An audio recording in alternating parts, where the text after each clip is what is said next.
গানা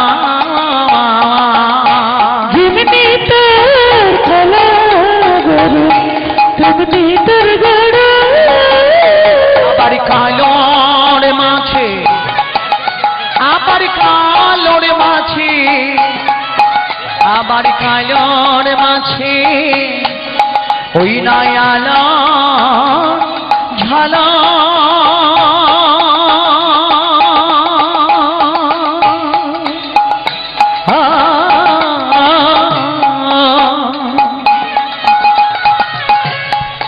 ওরে মজাই সবার মা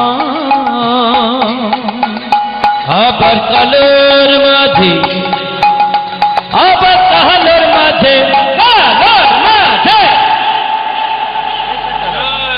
কালোর মাঝে ওই নয়লো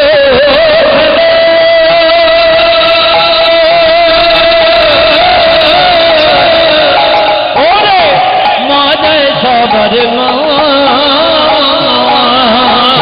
রুহু ফুগুনের নাই তুলনা ও তাজব গনে নাই তুলনা ফুগুনের নাই তুলনা ও তাজব গনে নাই তুলনা তু জানো আদু হই না ও তাজব গনে নাই তুলনা তু জানো কাজো হই না ও তাজব গনে নাই তুলনা ওর জন্য যত ভাবনা ও তাজব গনে নাই তুলনা ওর জন্য যত ভাবনা ও তাজব গনে নাই তুলনা হরি হরি হরি বলে ভাই ও তাজব গনে নাই তুলনা হরি হরি হরি বলে ভাই ও তাজব গনে নাই তুলনা হরি হরি হরি বলে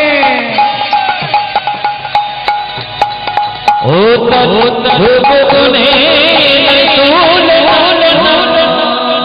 গৌর ভক্ত মন্ডলী গৌর ভক্তিমতী মায়েরা আজকের আপনাদের মতো মায়েরা বাবার এখানে বসে আছে মুখে হরি কথা বলছে কৃষ্ণ কথা বলছে কে 8 বৎসরে কুশধ্বজ তার পিতা তার ঠাকুর মশাই কি বলেছিল সারথীকে বলেছিল আমার কুশধ্বজ তোমার জ্ঞানী ওর কোনো জ্ঞান নেই ওকে যখন আমি কিছু কথা বলি তখন আমার কথা মোটেই শোনে না ও তো আমার আবাদ্য সন্তান এমন কথা বলার সাথে সাথে সারথী বলেছিল ঠাকুর মশাই আপনি আপনার কুশধ্বজকে অজ্ঞানী বলছেন কেন ওর কোনো জ্ঞান নেই বলছেন কেন বলছি ওকে আমি যখন কিছু কথা বলি না তখন আমার কথা না শুনে ও মুখে কি বলে জানো বলছে মুখে কি বলে বলছে মুখে হরি হরি বলেছি হরি হরি বলে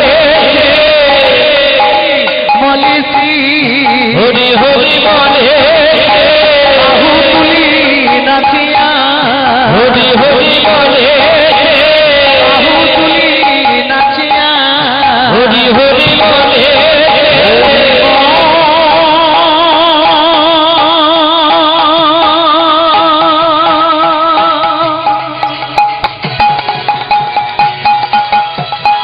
এইবার সবাই মিলে বলুন জয় গৌরী প্রেমানন্দে একবার হরি হরি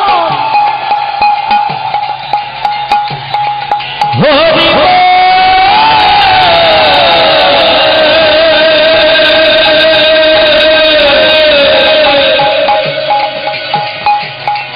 হরি হরি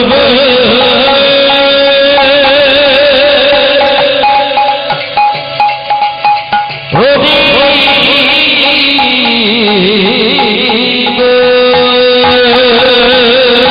আমি কিছু কথা বলি ও তখন আমার কথা মোটেই শোনে না ও তো আমার আমাদ্য সন্তান এমন কথা বলার সাথে সাথে সারথী মনে মনে ভাবছিল মনে মনে চিন্তা করছিল অষ্টম গদ্যে অষ্টম গদ্যে দ্বিজুর মন্ম দুটি কথা মিলে গিয়েছে আর একটা কথা আমাকে জানতে হবে বলছে ঠাকুর মশাই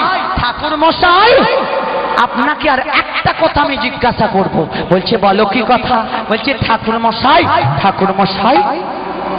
আপনার এই কুশধ্বজের বয়সটা কত হয়েছে বলতে পারবে ও আমার কুশধ্বজের বয়সটা না সবে মাত্র 8 বৎসরে পড়েছে সেদিনই মাত্র বলেছে 8 বৎসর। সারথি মনে মনে ভাবছিল, মনে মনে চিন্তা করছিল, অষ্টম গর্ভে অষ্টম বৎসরে ত্রিজির নন্দন। সবই তো মিলে গেল। ব্রাহ্মণ সন্তান, কৃষ্ণবরণ শিশু, 8 বৎসর বয়স, এমন শিশুকে তো আমাকে ক্রয় করতে হবে। তাই বলেছিল, ঠাকুর মশাই, ঠাকুর মশাই, ঠাকুর মশাই, আমি আপনাকে একটা পয়সা দেব না, আমি আপনাকে কি দেব জানেন? মণি দেব, মুক্তা দেব, হীরা দেব, এমনকি অর্ধেক রাজত্বে রাজা করে দেব। আর বিনিময়ে আপনি কি করবেন? আপনার ওই অবাধ্য সন্তান কুশধ্বজকে চিরতরের জন্য আমারই হাতে তুলে দেবেন, রাজা যজাতির যজ্ঞে আহুতি দেবার জন্য। এমন কথা শোনার সাথে সাথে না ঠাকুর মশাই অঝোর নয়নে কাঁদছিল, নয়নের জলে তার মুক্তি ভেসে যাচ্ছিল। বলেছিল, সারথি,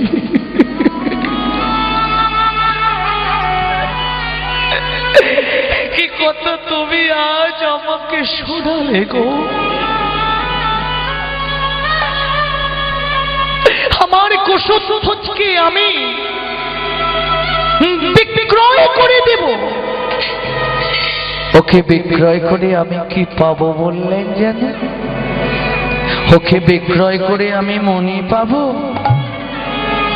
ওকে বিক্রয় করে আমি মুক্তা পাবো, ওকে বিক্রয় করে আমি হীরা পাবো, ওকে বিক্রয় করে আমি কি পাবো বললেন জানো না?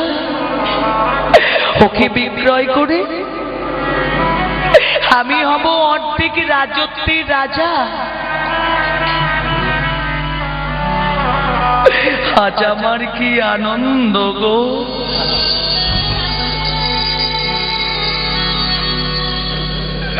আমার কুশধ্বজকে আমি বিক্রয় করে দিয়ে আমি হব অর্ধেক রাজত্বের রাজা।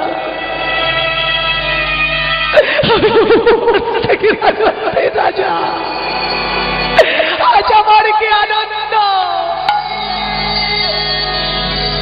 আমার কুশধ্বজ তো আমার কথা মোটেই শোনে না, ও তো আমার অবাধ্য সন্তান, ও তো আমার কথা মোটেই শোনে না। তাই ওকে বিক্রয় করে দে, ওকে বিক্রয় করে দিয়ে আমি রাজা হয়ে যাব গো।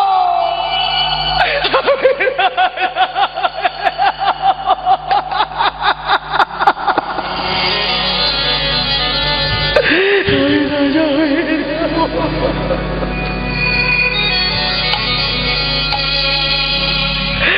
আজ আমার কি আনন্দ, আজ আমার কি আনন্দ!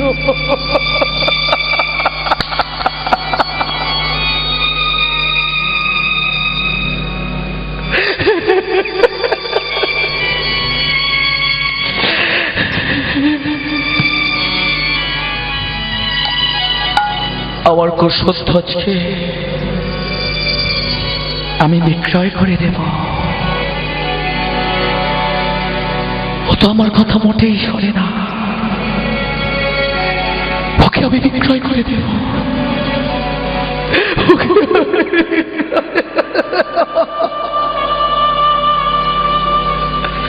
তাই বলেছিল, সারথি, সারথি, আমার কুশধ্বজকে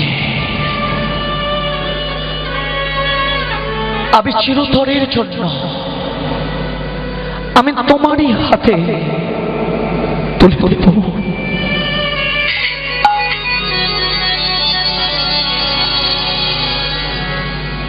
সারথি,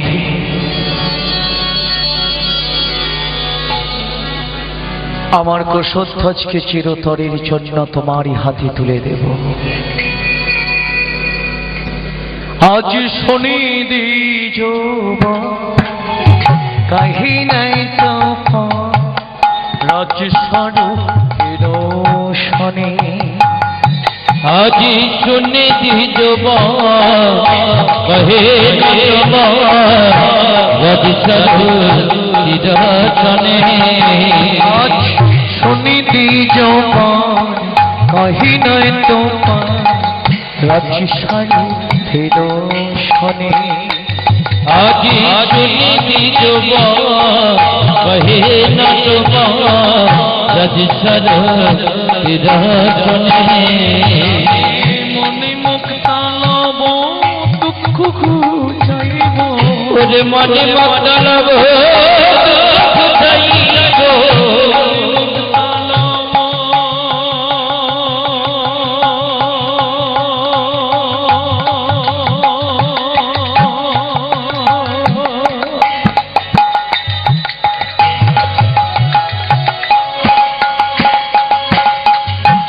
শোনো শোনো ওহে সরতি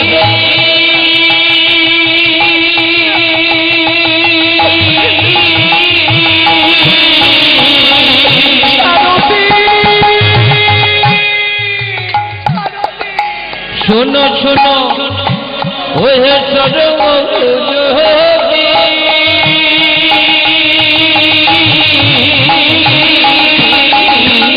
আমি মনে মুক্তালব দুঃখ ঘুচাইব সন্তানে মর সন্তানে ওই নদিয়া মর সন্তানে মর সন্তানে ওই নদিয়া মর সন্তানে মর সন্তানে ওই নদিয়া মর সন্তানে মর সন্তানে আমার কুশধ্বজে দিয়া দেব ওরে কুশধ্বজে দিয়া দেব ধ্বজে ওরে কুশধ্বজে দিয়া শিশুরি সলে ওরে কুশধ্বজে দিয়া বহুতি শিশুরি সলে ওরে কুশধ্বজে দিয়া সন্তানে দিয়া মর সন্তানে ওই নদিয়া মর সন্তানে মর সন্তানে ওই মর সন্তানে মর সন্তানে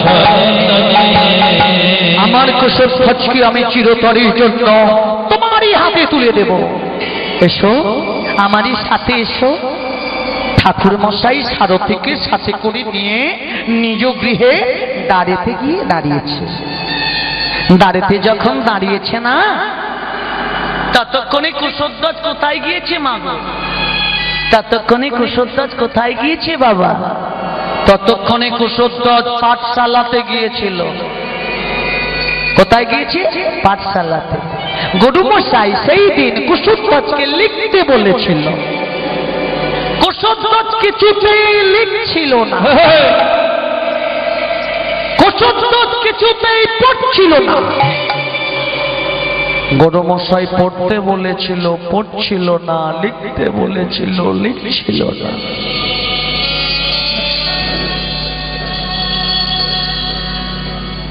কেবল যেন মৌন বদনে না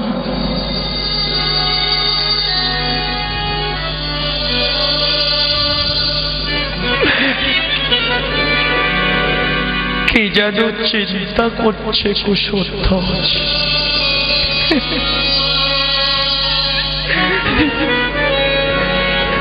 ক্লাসের সেরা ছাত্র ছিল কুশধ্বজ। ওই দিনকার পড়তে মোটেই ভালো লাগছিল না। ওই দিন তার লিখতে মোটেই ভালো লাগছিল না।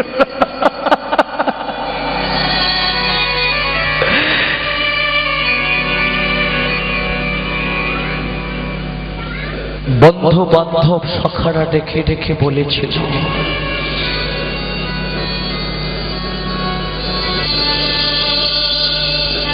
কুশধ্বজ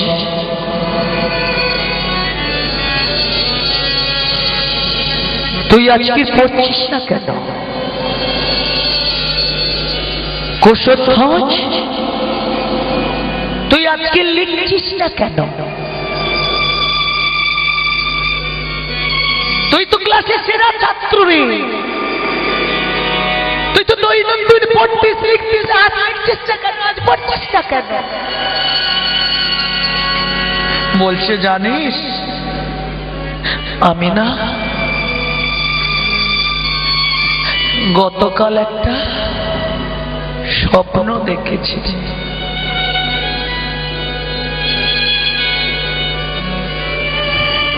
আর এই স্বপ্নের কথা যখন আমার মনে পড়ে না, তখন আমার এই অন্তরটা কি হয়ে যায়।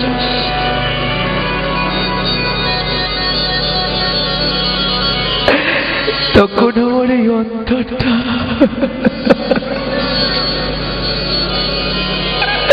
তখন আমার এই অন্তরটা কেঁদে ওঠে।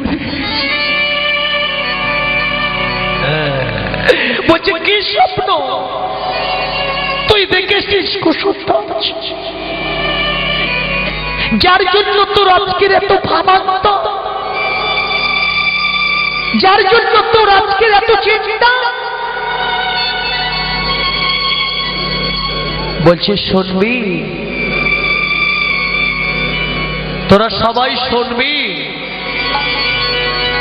আমার স্বপ্নের কথা তোরা সবাই শুনবি। তাহলে তোরা সবাই শোন আমার স্বপ্নের কথা। আমি দেখি যে স্বপ্নে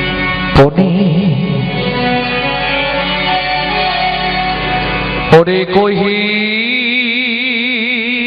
তব স্থানে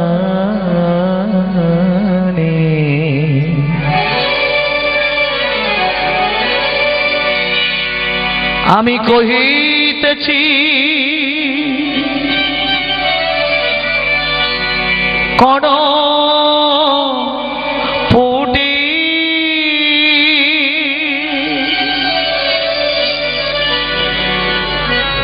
যেন নিশা কালে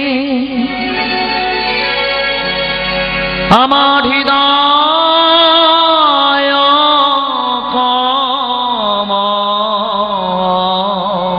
কমলে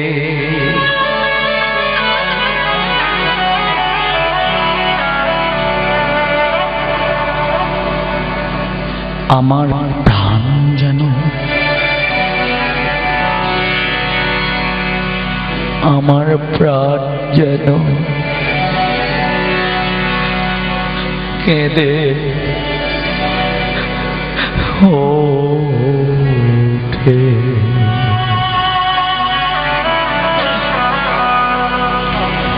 ওরে সখরি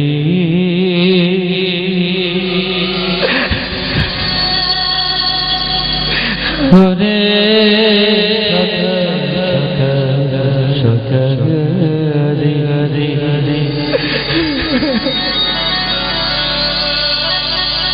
ওরে সখি আর বলিব তোরে ওরে আমার সখরে সখরে কি আর বলিব তোরে।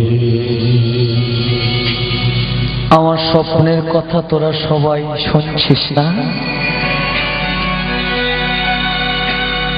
আমার স্বপ্নের কথা তোরা সবাই শুনছিস, আমি দেখতে পাচ্ছি সবাই শুনছিস। কিন্তু আমি যেমন করে আজ কাঁদছি,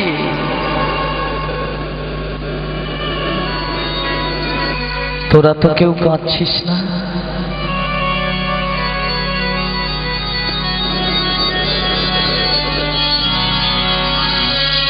আমার স্বপ্নের কথা শুনলে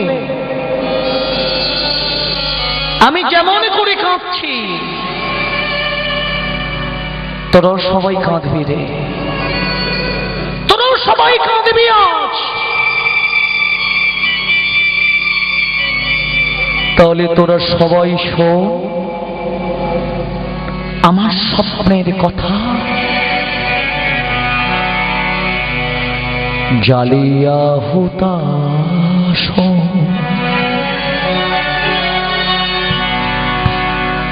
ওরে করিছে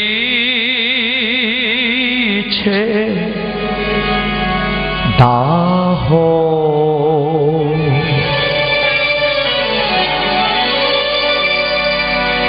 যজ্ঞে আসি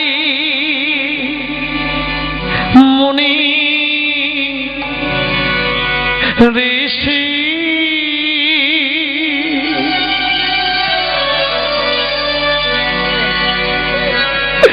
অগ্নি কুণ্ডে পড়ি